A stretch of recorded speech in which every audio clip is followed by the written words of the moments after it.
अरविंद केजरीवाल के मामले पर खूब सियासत हुई कि अगर आप भ्रष्टाचार के मामले में आरोपी हो, ईडी का एक्शन चल रहा है, शराब घोटाले का आरोप है आपके ऊपर, तो आप सीएम की कुर्सी पर बने नहीं रह सकते हो। ये बीजेपी के सवाल थे जो कि लगातार अभी तक भी उठाए जा रहे हैं। लेकिन हाईकोर्ट ने ऐसा क्या कह दिया है जिसके बाद ये संकेत मिलने लगे हैं कि आने वाले दिनों में शायद अरविंद केजरीवाल सीएम की कुर्सी पर बरकरार नहीं रहे। दूसरा विकल्प उन्हें तलाशना ही होगा, दूसरे चेहरे को ये जिम्मेदारी देनी ही होगी। अब मैं आपको बताने जा रही हूँ हाईकोर्ट की वो बड़ी बातें जिसके बाद ये हम आपके सामने कह रहे हैं कि क्यों इस टिप्पणी के बड़े मायने निकाले जा रहे हैं। दिल्ली हाईकोर्ट में एक जनहित याचिका के आधार पर सुनवाई होती है और सुनवाई के दौरान हाईकोर्ट का बड़ा कमेंट आता है। उसमें यह कहा जाता है देश की राजधानी है दिल्ली, सबसे व्यस्ततम इलाका, संजीदा जगह, और वहां के सीएम की मौजूदगी अगर 24/7 ना हो तो ये प्रदेश चलेगा कैसे। ये सवाल उठाया गया हाईकोर्ट के तरफ से। आप ये भी कह सकते हैं कि तल्ख टिप्पणी की गई और इस बीच ये भी दोहराया गया कि सलाखों के पीछे रहते आप सरकार नहीं चला सकते। एमसीडी का भी एक मामला पहुंचा था, उस एंगल से भी कहा गया कि बच्चों का पढ़ना, बच्चों की शिक्षा उनका मौलिक अधिकार है।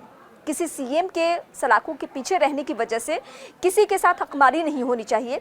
ये तमाम मामले एक के बाद एक कोर्ट में कई बार जा चुके हैं। हालांकि बीते दिनों जो सुनवाई हुई थी उसमें तो ये कहा गया था कि राजनीतिक एंगल अलग है, सीएम की कुर्सी पर बने रहना है, नहीं बने रहना है, इस्तीफा देना है, नहीं देना है, इसमें कोर्ट का दखल नहीं हो सकता क्योंकि संविधान में इन बातों का जिक्र ही नहीं है।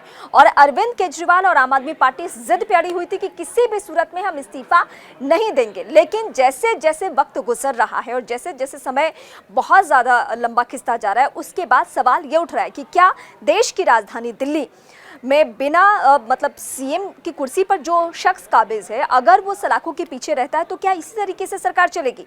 ये सवाल बार बार उठाए जा रहे हैं। और उसके बाद जो जनहित याचिका के आधार पर सुनवाई हुई है, उस सुनवाई में हाईकोर्ट ने जो बड़ा कमेंट किया है, उसके बाद ये संभवतः आने वाले दिनों में ये विकल्प निकालना आम आदमी पार्टी की जिम्मेदारी है कि अगर अरविंद केजरीवाल जिस तरीके से अभी भी सलाखों के पीछे और वहीं से सरकारी कामकाज में दखल दे रहे हैं, वहीं से सब कुछ संभालने की कोशिश कर रहे हैं, वो कब तक चलेगा, वो सिलसिला कब तक बरकरार रहेगा, इस बात पे फोकस किया जा रहा है। यही हम आपको बता रहे हैं कि हो सकता है आने वाले दिनों में जिस तरीके से सुनीता केजरीवाल की सक्रियता राजनीति में हम देख रहे हैं, संजय सिंह बाहर है, संगठन की जिम्मेदारी वो संभाल रहे हैं।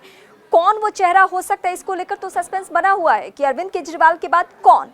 लेकिन हाँ, इतना जरूर तय हो गया है हाईकोर्ट के तल्ख टिप्पणी के बाद कि आने वाले वक्त में अरविंद केजरीवाल को ये जरूर फैसला लेना होगा कि अगर उनकी रिहाई नहीं होती, अगर उनको जमानत नहीं मिलती है, तो क्या सुनीता केजरीवाल, आतिशी, संजय सिंह, सौरभ भारद्वाज, ये सब चेहरों में से वो कौन चेहरा होगा जो दिल्ली की कमान अपने हाथों में लेगा।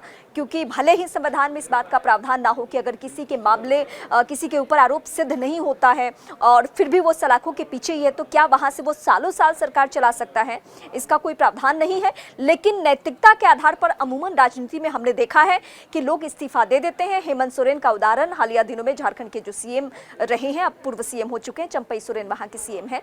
उस तरीके से क्या दिल्ली में भी कोशिश की जाती है कि सुनीता केजरीवाल या आम आदमी पार्टी के कोई और चेहरा ये जिम्मेदारी संभाले। इसके लिए थोड़ा इंतजार करना होगा। लेकिन हाँ, ये तो तय है कि हाईकोर्ट भी अब इस मामले पर सख्त है।